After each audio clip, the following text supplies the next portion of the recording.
Hello everybody, welcome back to my channel. So today we are doing the breakdown of UFC 301 in Brazil. Starting off the event, we have Kevin Borjas versus Alessandro Costa. Both of these guys were scrapping in the beginning, however, Costa ended up landing a bunch of very good calf kicks. Ended up making Borjas drop twice due to them. Then he reigned heavy ground and pound. Ended the fight in the second round early on, and yeah, very impressive performance from Costa. Not a whole lot to say about this fight other than Borjas really needs to learn how to switch stances and learn how to deal with the calf kicks better. Next up, we have Ismael Bonfim versus Vince Pichel. Vince was a step behind this entire fight, but those calf kicks in the beginning looked very rough. I feel like if he would have kept with that game plan, he definitely could have at least made it a more competitive fight. I don't know if it would make him win, but Bonfim showed everybody why he is very highly regarded in this sport. Ended up winning the fight 30-27. Very well balanced fighter. But yeah, I think that Pichel should retire and fight in the PFL or an even lower organization.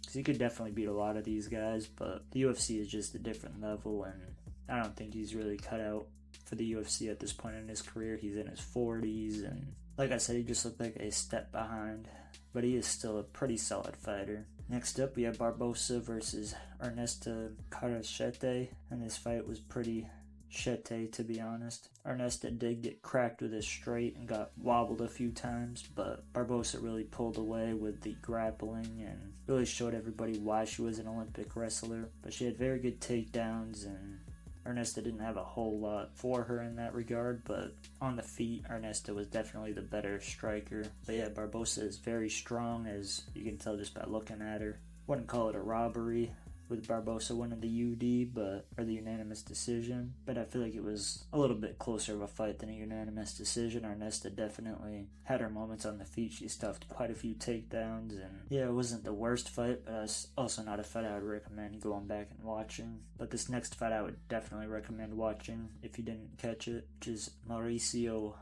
Huffy versus Jamie Malarkey. Huffy looked like the Brazilian Conor McGregor in there. He looked very sharp, very accurate, very good timing. And he landed a scissor sweep, which is insane to land in the UFC. But yeah, he looked fantastic for only having 11 MMA fights going into this. But I definitely remember Huffy's name. He is a very good prospect. And I would like to see him fight Chris Duncan next, especially considering Duncan has a crazy style. Throws a lot of very crazy kicks, and it would be interesting to see how Huffy deals with that.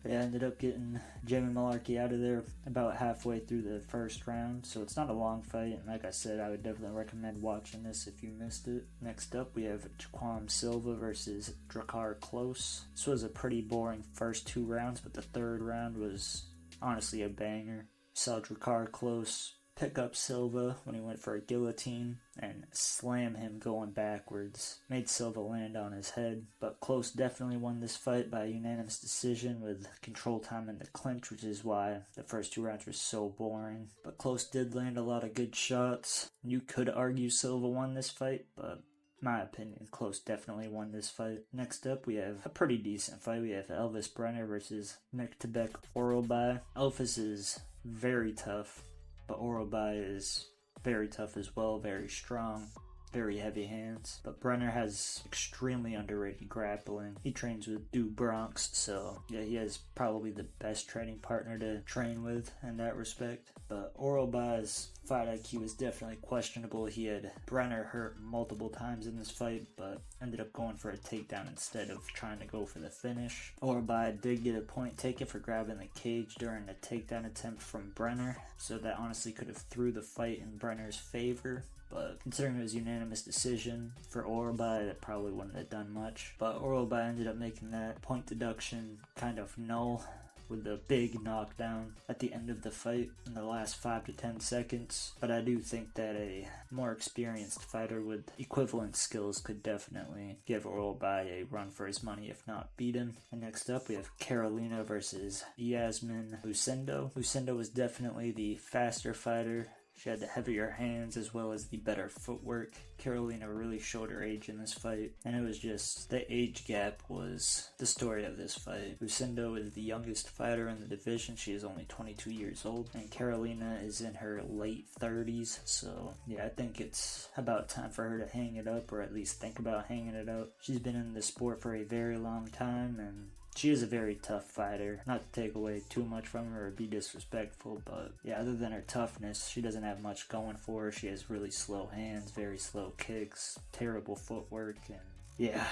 Next up, we have Jack Shore versus Joe Anderson Brito. This was a pretty fun scrap up until the doctor stoppage. Joe Anderson Brito was talking to Jack Shore's corner when he was in the clinch. Not quite sure what he said, but he showed a lot of confidence in this fight. Very unfortunate for Shore. He was rehabbing for 10 months due to a hand surgery. He had a piece of his hip bone taken out to fix his wrist, I guess, and now he has this crazy deep gash on his leg where I guess they could see the bone. Very lucky he didn't break his leg with that calf kick, but yeah, like I said, very unfortunate for Jack Shore. Especially once that cut heals, it's very likely to cut open again with the scar tissue. And not a whole lot to say about this fight. Very unfortunate ending, but Brito is a beast. He's very game, very fun brawler to watch as well. Next up, we have Paul Craig versus Barajo. Barajo showed a fantastic fight IQ, but Paul Craig has non-existent head movement. He did show pretty decent kicks, but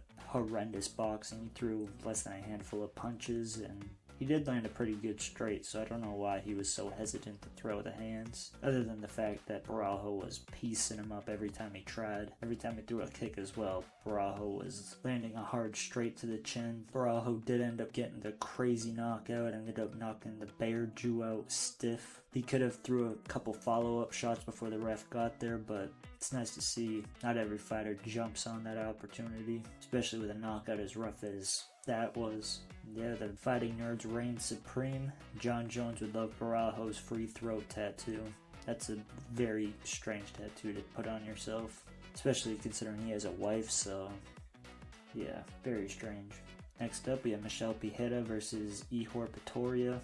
This was a very fast fight, less than a minute. Michelle Picheta knocked down Ihor very bad, did a backflip, almost got disqualified for that backflip because he landed on Ihor's neck, shoulder area, and it looked like he did land on the face, but the instant replay did show that it didn't quite land on the face. He does need to be careful with that because, yeah, he was a couple inches from a disqualification. But he ended up getting the standing guillotine finish, which you don't see too often, and Ihor ended up seizing up a little bit once he hit the canvas, which is not a good look at all. Not fun to watch either. Kind of worrying, but he was clearly very hurt from that, from being dropped earlier. And I think having him be choked out definitely was just a lot for his brain to handle in less than a minute. And Michelle Picheta finished his last 3 fights in less than 66 seconds, which is insane.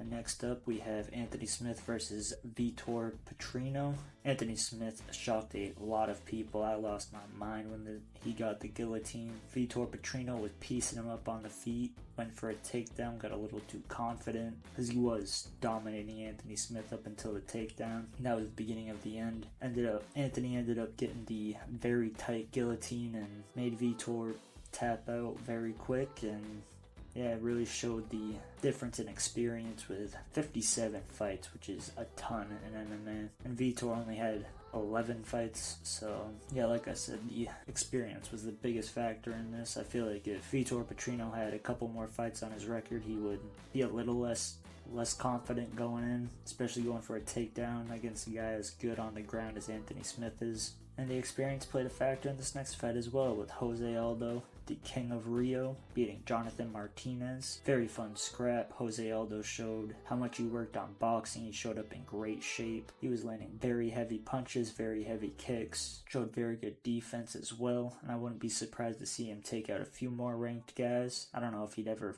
get to the belt or even win the belt again. It's not out of the realm of possibility.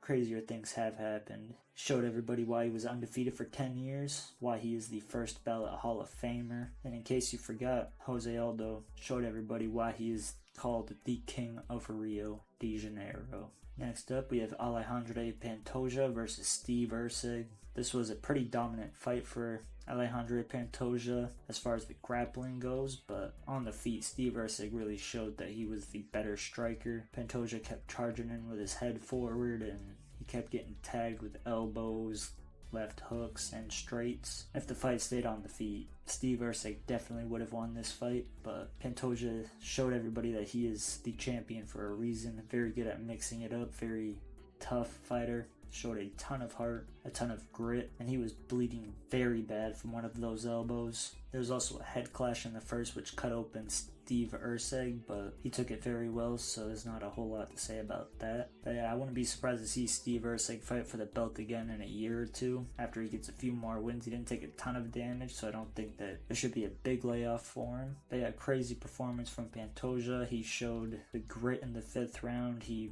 really pulled it away. And if Steve Erceg would have kept it on the feet and not shot as many takedowns against a guy as good as Pantoja, I feel like he definitely could have won this fight. But yeah, this was only his 4th fight in the UFC and just about a year in the organization, which is insane. One of the quickest pushes we've ever seen in the UFC. So like I said, I wouldn't be surprised at all to see him fight for the title again eventually. But yeah, my overall thoughts was I wouldn't expect most people to pay for this event. It would be a great fight night card, but pretty lackluster pay-per-view, especially for the price they charge for seats and the price the pay-per-views are. If it was like maybe $40, I'd expect way more people to pay for it, but $80 is a lot of money for the common folk, myself included, especially in the prelims where there were 3 decisions in a row and then the very weird stoppage with Jack Shore and Brito. I would be interested to see how the pay-per-view did in numbers, but there were a couple good experiences watching this. There were the Brazilian Conor McGregor with Huffy. Very excited to see where he goes in this sport. Made a huge statement in this fight as well. We also saw the return of Jose Aldo, and Steve Erceg showed everybody that it wasn't quite as much of a mismatch as most people were saying it was. He wasn't a lamb for slaughter, as they say. But yeah, if you guys watched the video this far, remember to like, comment, and subscribe. And I hope you guys have a great week.